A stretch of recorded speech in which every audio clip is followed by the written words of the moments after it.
The development of the nuclear triad, which serves as a guarantee of Russia's security and effectively ensures strategic deterrence and a balance of power in the world, remains an unconditional priority. A nuclear treaty expires, a Kremlin speech follows, and the world listens carefully. As the last remaining US-Russia arms control pact lapses, President Vladimir Putin declares Russia's nuclear forces an absolute priority, raising fresh questions about what comes next in the global arms race. A day steeped in symbolism, a message charged with strategy.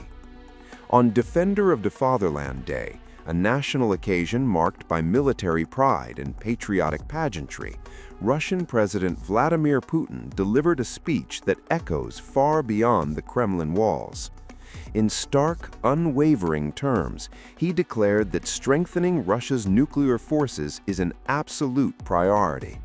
The timing could not be more consequential. This address comes less than a month after the expiration of the New START Treaty, the last remaining nuclear arms control agreement between Russia and the United States. Signed in 2010, the treaty capped both nations at 1,550 deployed strategic nuclear warheads across 700 delivery systems.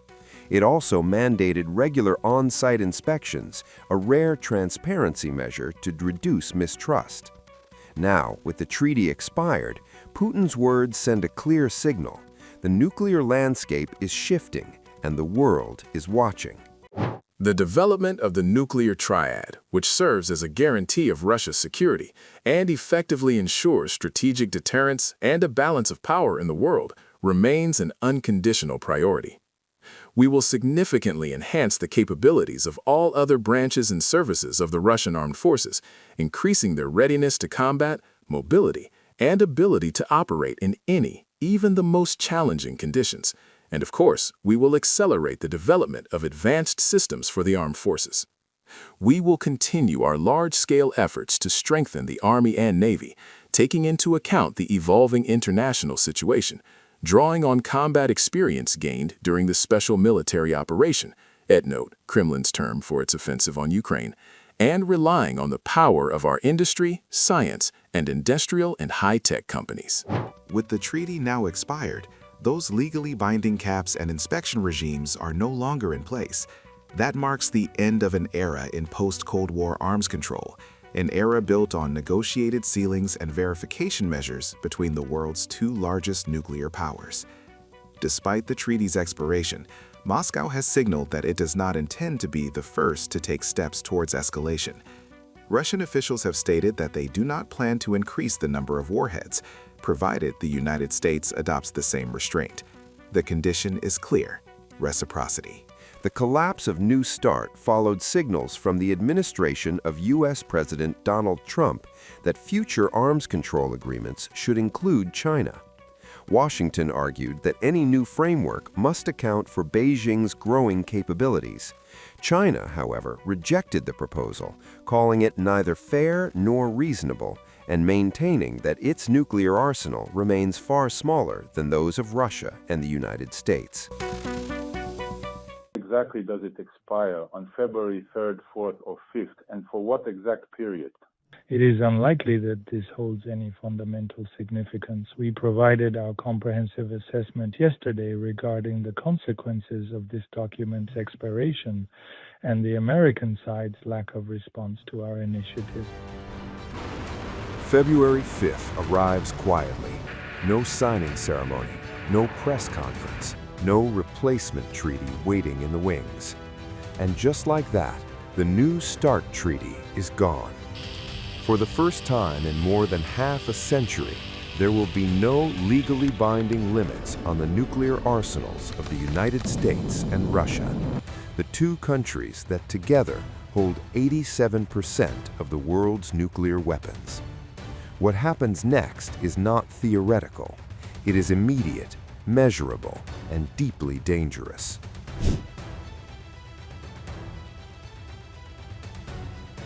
The first consequence is freedom to expand.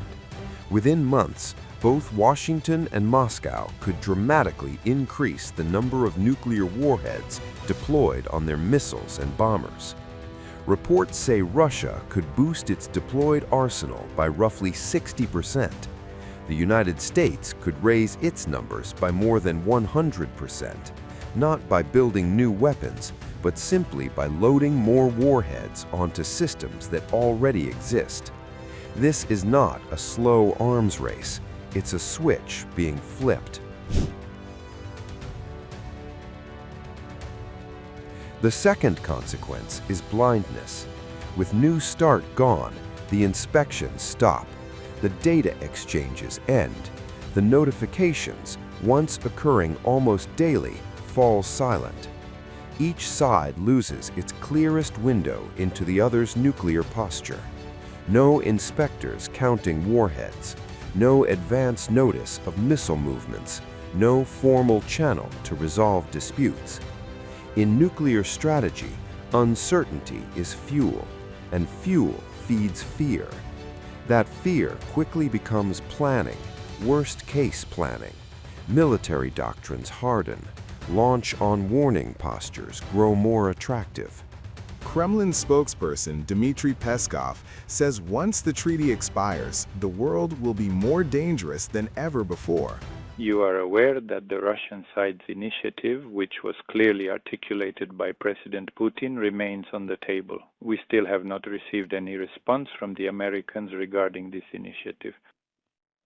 Indeed, time is already shrinking like shriveling skin, and in just a few days the world will likely find itself in a far more perilous state than it has been until now.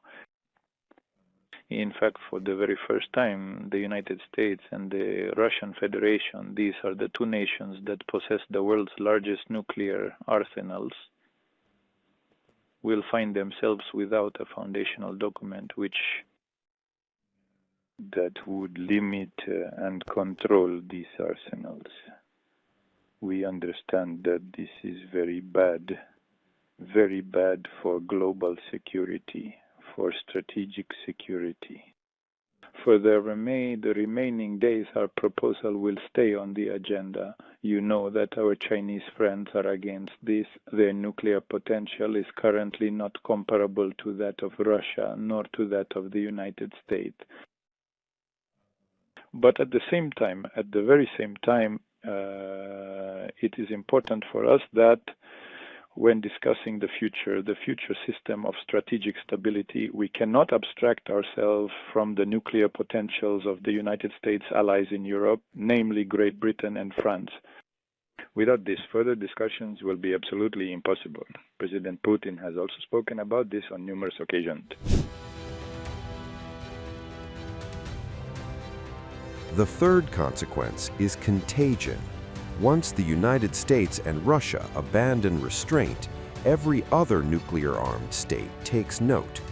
Why should anyone else hold back? Why should nations like China or North Korea exercise caution when the superpowers no longer do? Even U.S. allies may begin to question whether nuclear weapons are once again the ultimate guarantee of survival.